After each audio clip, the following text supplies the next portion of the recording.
Auditrices et auditeurs de Radio ACB, bonjour, j'espère que vous allez bien, que vous gardez le moral. Il est 12h15 passé et c'est l'heure de votre rendez-vous quotidien. Du lundi au vendredi, les animateurs de Radio ACB se relaient pour vous proposer ce petit programme d'information et de divertissement. C'est le lien Info Bernica. Au sommaire de ce numéro, on va parler des scolaires et de la continuité pédagogique. On s'intéressera également à cette collaboration entre le rectorat et les réunions La Première qui s'associent pour proposer des cours à la télévision. On s'intéressera ensuite au Covid-19. Plus d'une 60aine de détenus vont être libérés de prison à La Réunion. Explication à suivre. On partira ensuite pour la métropole avec cette affaire qui risque de faire du bruit si toutefois elle est avérée. La Poste a-t-elle délibérément caché plus de 20 millions de masques de protection ? On essaiera d'y voir plus clair dans cette affaire. On s'envolera ensuite pour Tchernobyl avec l'actu internationale. Drôle de destination, n'est-ce pas ? On essaiera de comprendre ce qui se joue sur place avec cet incendie de forêt qui a pour conséquence de faire réapparaître de vieux fantômes. On passera ensuite à la culture, un programme assez chargé où il sera question de vieux journaux. On s'intéressera également à la 4e édition du concours Argadiamb. Je vous expliquerai également ce qu'est un MOOC.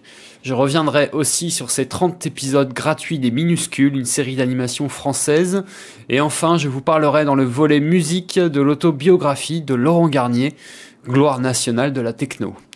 Allez, on respire, le lien Info Bernica, le LIB, ça commence tout de suite après ce petit jingle.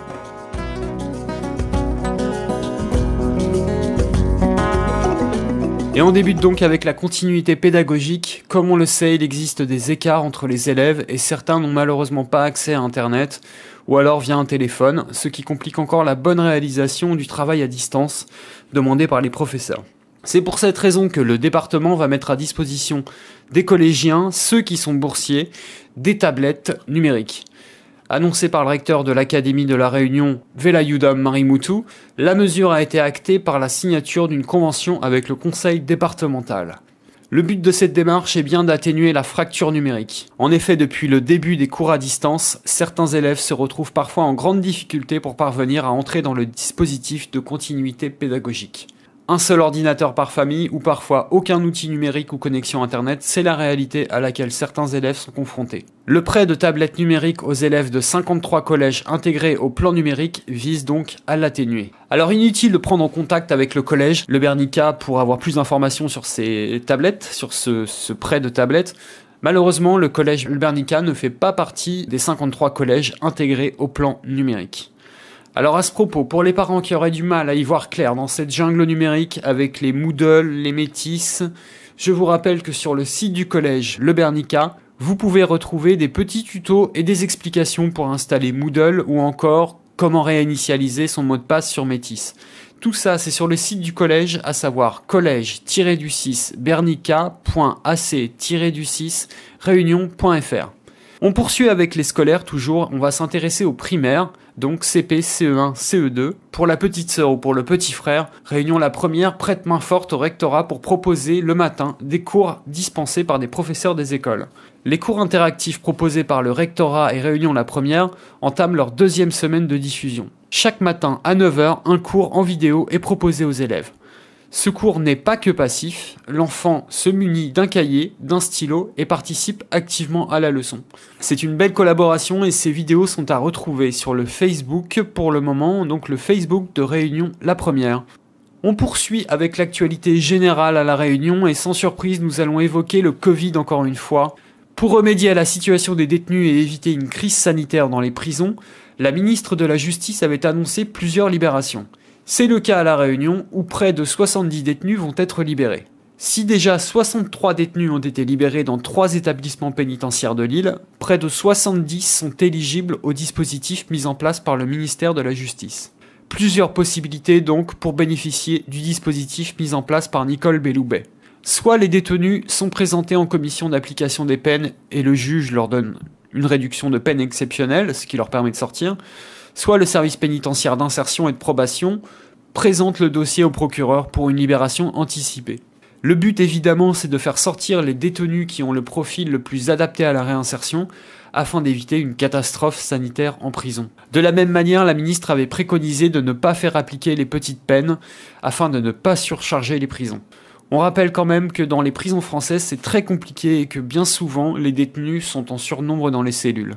Allez, on file en métropole pour l'actu nationale.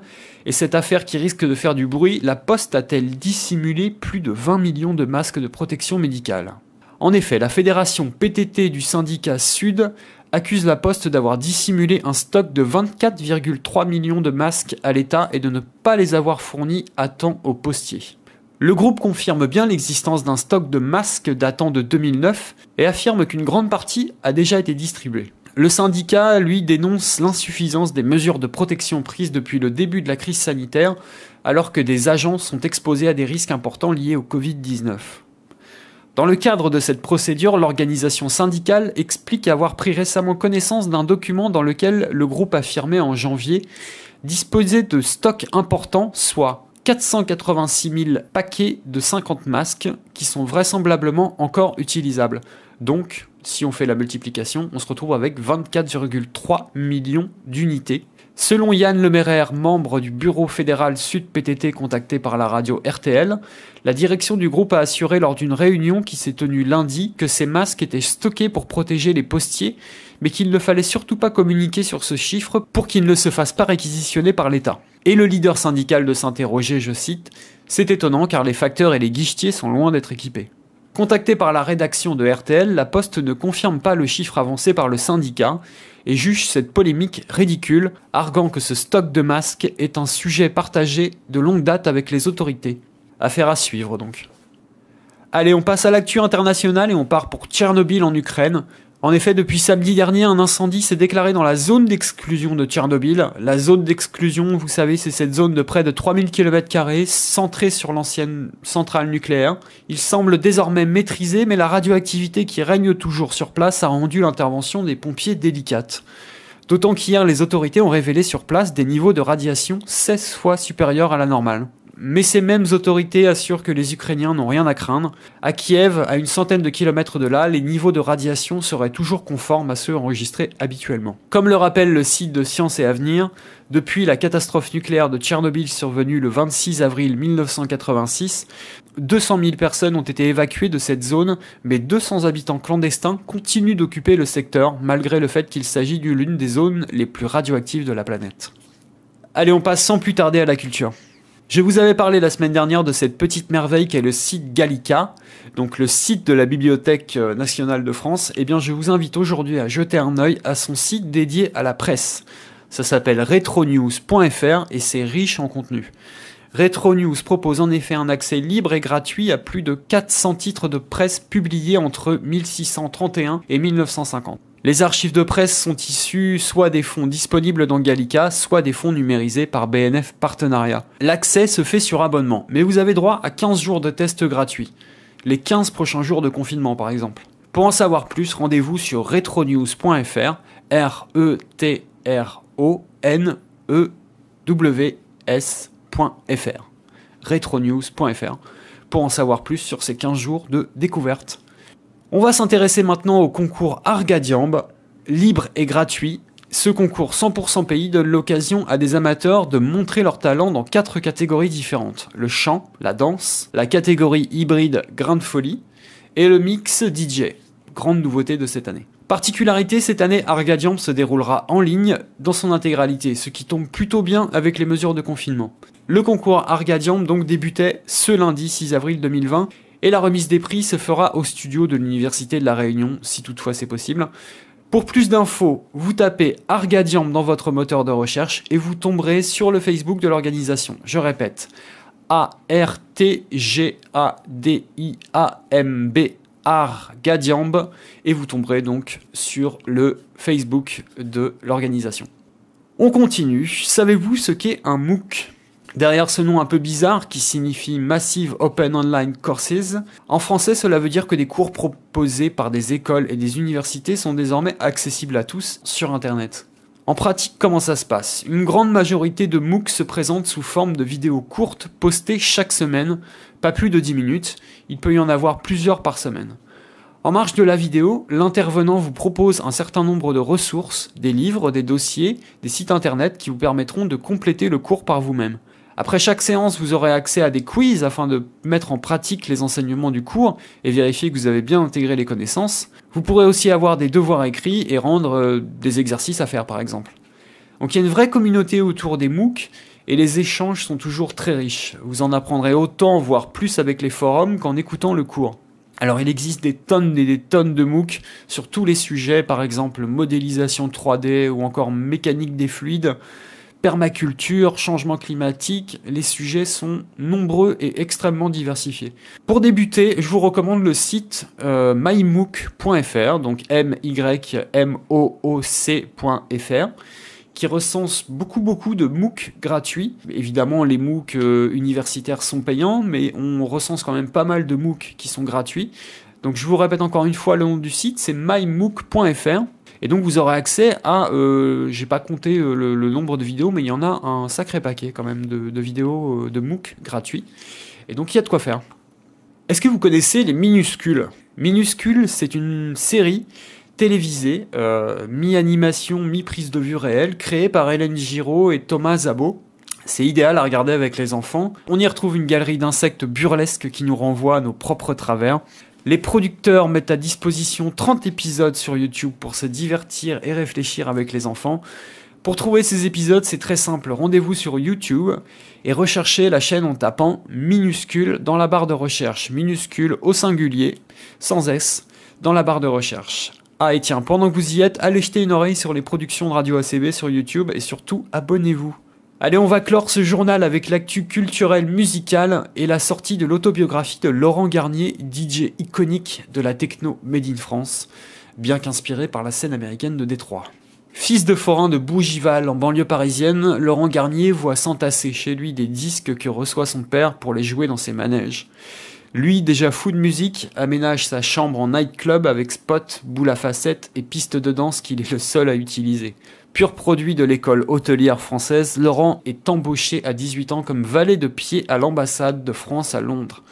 Il explore aussi le monde de la nuit qui le fascine et l'attire au plus haut point. En 1986, Garnier démissionne et quitte Londres pour Manchester où il découvre l'Hacienda, club mythique qui voit débarquer à ce moment-là un nouveau son, la house music.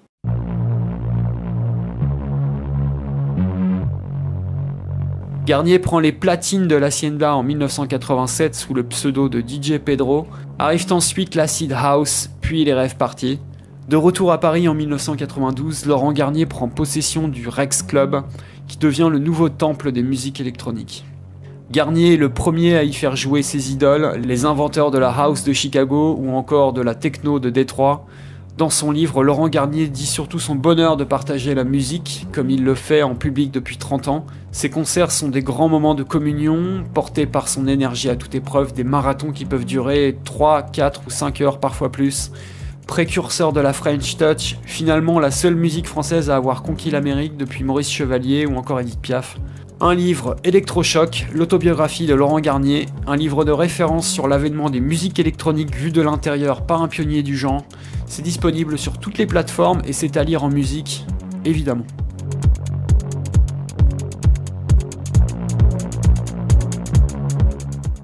Et c'est la fin de ce numéro du lien info Bernica. On va se quitter en musique bien entendu avec un petit Laurent Garnier par exemple. Une Madeleine de Proust pour certains, le titre Flashback.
Welcome to my groove. This is a flashback. Now we're gonna go back into time. Into a time where house music and acid house was a state of mind.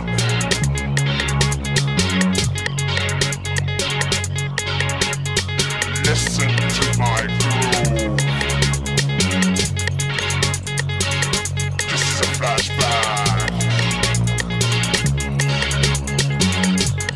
It's time to let yourself go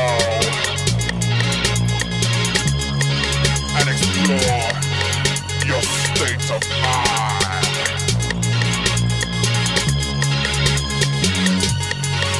This is a flashback.